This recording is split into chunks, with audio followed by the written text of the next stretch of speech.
আল্লাহু আকবার, আল্লাহু আকবার।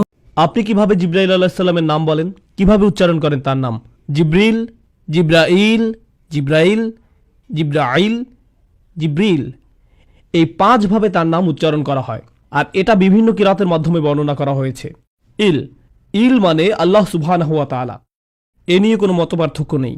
জিব্রা মানে বান্দা বা দাস, তাহলে জিব্রাইল অর্থ আল্লাহর দাস, সুতরাং এটা হলো তার নাম এবং নামের অর্থ।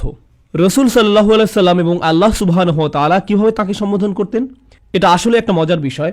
যখন আমি এই বিষয়ে গবেষণা করা শুরু করলাম, প্রথম দিন এটা দেখে খুব অবাক হলাম যে আমি বুখারী শরীফ থেকে জিব্রাইল আলাইহিস সালাম সম্পর্কে বর্ণিত সকল হাদিস সংগ্রহ করলাম। প্রথমে যে হাদিস জিব্রাইল আলাইহিস সালামের নাম উল্লেখ করা আছে, রসুল সাল্লাল্লাহু আলাইহি সাল্লাম বলেন, জিব্রিল সাল্লাল্লাহু আলাইহি সাল্লাম। আমরা সাধারণত জিব্রিলকে আলাইহিস সালাম বলে সম্বোধন করি, যার অর্থ তার উপর শান্তি বর্ষিত হোক, কিন্তু রসুল সাল্লাল্লাহু আলাইহি সাল্লাম তার উপর সালাওয়াতও পেশ করলেন সাল্লাল্লাহু আলাইহি সাল্লাম। রসুল সাল্লাল্লাহু আলাইহি সাল্লাম এটা করলেন জিব্রাইল আলাইহিস সালামের উচ্চ মর্যাদার কারণে। আরেকটা ব্যাপার, রসুল সাল্লাল্লাহু আলাইহি সাল্লাম প্রায় তার নাম বলে তাকে সম্বোধন করতেন না। জানেন কিভাবে করতেন?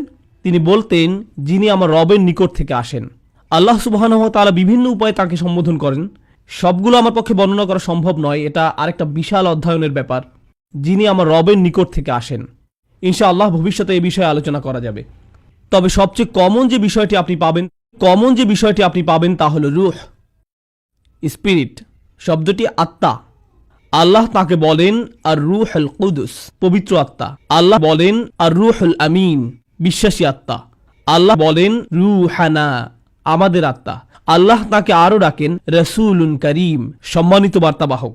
সর্বশেষ আরেকটি নাম বলে আমরা অগ্রসর হব সময় স্বল্পতার কারণে।